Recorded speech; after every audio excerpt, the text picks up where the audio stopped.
আসসালামু আলাইকুম। কেমন আছেন সবাই? আশা করছি সবাই খুব ভালো আছেন। আল্লাহর অশেষ রহমতে আলহামদুলিল্লাহ আমরাও খুব ভালো আছি। তো চলে আসলাম সকাল সকাল আপনাদের মাঝে নতুন আরেকটি ভিডিও নিয়ে। তো এখানে গতকালকে যে মাছগুলো আনছে ওই মাছগুলো কিন্তু বিকেলবেলা আমি আর কাটার সময় পাই নাই, ফ্রিজে রেখে দিয়েছিলাম। একদম তাজা ছিল মাছগুলা। তো যেহেতু দুপুরবেলা রান্না করব, তো সেহেতু মাছগুলো কাইটে তারপর আগে ধুয়ে পরিষ্কার করে আনি যাতে রান্না করতে একটু সহজ হয়। তো এই মাছগুলো কাটাচ্ছে কিন্তু ধোয়াটা অনেক পরিশ্রমের ব্যাপার। তো আর আজকে এমনিতে আমার অনেক কাজ করতে হবে, কারণ আজকে অনেক কাপড় চোপড় ধুতে হবে। অনেক কাপড় চোপড় জমে আছে, এগুলো সব ধুয়ে পরিষ্কার করব। আর আজকে কিন্তু একটু রৌদ্রটা অনেক সুন্দর উঠছে। তো মাছগুলো সব কাইটা নিই, কাইটা তারপরে ধুয়ে পরিষ্কার করব। তো কাপড়গুলোও কিন্তু আমি ভিজায় রাখছি, যেহেতু কাপড়গুলো ধুবো এর জন্য আগে ভিজায় রাখলে ময়লাটা তাড়াতাড়ি কাইটা যায়। তো এই পৃথিবীতে সবচেয়ে বেশি সমস্যার মধ্যে মনে হয় আছে যে মধ্যবিত্ত লোকগুলা, যে আমাদের মতো যে মানুষগুলো আছে, এই মানুষগুলা। কারণ আমাদের মনে কিন্তু অনেক আকাঙ্ক্ষা থাকে, অনেক ইচ্ছা থাকে, সব ইচ্ছে কিন্তু কখনো পূরণ হয় না বা পূরণ করতে পারিও না, কারণ অর্থের অনেক অভাবে।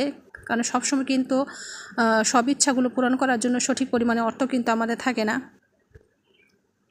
তো নুন আনতে যেমন পান্তা ফুরায় আর কীরকম অবস্থা। তো আমরা যে লোক সমাজে বসবাস করতে গেলে কিন্তু সমাজের মানে একই মানে বসবাস করতে কিন্তু অনেক সাথেই অনেকের সাথে কিন্তু চলাফেরা করতে, যেমন উঠা বসা করতে মানে তাল মিলিয়ে চলতে গেলে কিন্তু অনেক কিছু করতে হয়। তো আমরা যেরকম মানে সমাজকে দেখানোর জন্য কিন্তু আমাদের অনেক কিছু করতে হয়। তো সবাই কিন্তু সবার অবস্থানের মানে ভিতরের যে অবস্থানগুলো আছে ওইটা কিন্তু জানে না, বাহিরে যে ইয়াটা আছে ওইটাই কিন্তু মানুষে দেখে আর কি। তো চলতে গেলে অনেক কিছু করতে হয়। তো বাচ্চাদের এরকম অনেক চাহিদা থাকে, তো সব চাহিদাগুলো কিন্তু আমরা পূরণ করতে পারি না। তো কিছু কিছু চাহিদা থাকে যেগুলো সামর্থ্য অনুযায়ী থাকে, যে নিজে কিছু করার ওইগুলো কিন্তু করি। তো বাচ্চা যেমন বাচ্চা হোক বড় মানুষ হোক, সবারই কিন্তু মনের একটা মানে আবেগ থাকে, একটা চাহিদা থাকে। তো অনেক দিন ধরেই আমার বাচ্চারা আমার এরকম বলে আর কি, যেরকম মোবাইল, সবাই কিন্তু মোবাইল দেখে বা ইউটিউব দেখে অনেক কিছু দেখে, যে আমার এইখানে নিয়ে যাবা বা ওইখানে ঘুরতে নিয়ে যাবা বা ওই রেস্টুরেন্টে নিয়ে যাবা বা ওই হোটেলে নিয়ে যাবা খাবার খাইতে। মানে এগুলো দেখো বাচ্চারা দেখে, বাচ্চারা কিন্তু বাপ মার অবস্থানটা বুঝে না। তো দেখে তো বলে আর কি, তো ওদেরকে যা বুঝ দিয়ে রাখা যায়। তো মাশাআল্লাহ আমার বাচ্চারা কিন্তু একটু বুঝে, যে কিছু বললে।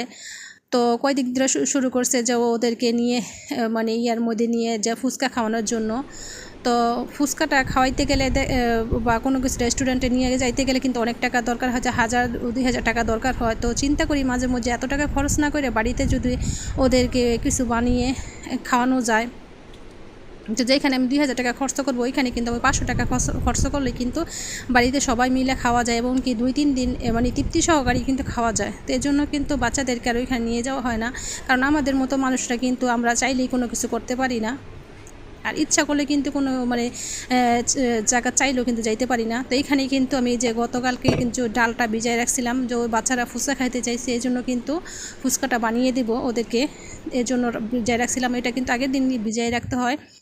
তো এইখানে কাপড়গুলো কিন্তু আমি সব ধুয়ে দিছি, দেখেন কি সুন্দর পরিমাণ অনেক রৌদ্র উঠছে। আর আজকে আমার সারাটা দিন অনেক একটা পরিশ্রমের মধ্যে গেছে, কারণ এতগুলো কাপড় আমি নিচেও কিন্তু অনেক কাপড় দিছি, সবগুলো কাপড় রৌদ্র উঠছে দেখে ধুইছিলাম।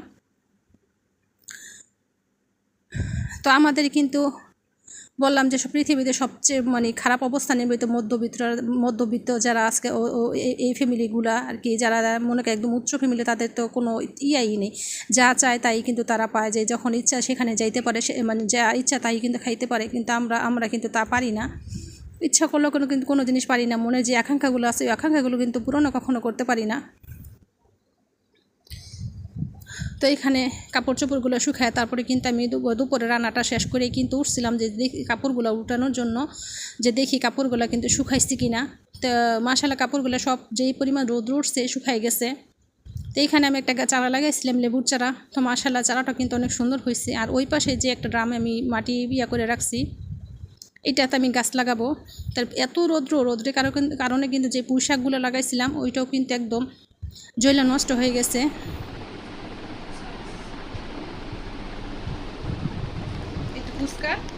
ফুচকাটা খাবো, তো আমি এটা বানায় রাখছি, এটাই এখন তুই এখন আমার সহকারী আর একটা সুন্দর রাস্তা দিয়ে নিব। তো সব কিছু কিন্তু রেডি করে রাখছি। এই তো এখানে যে টকটা রেডি করছি, তো ফুচকাটা খাবো। এই বাবা আয়ো আয়ো।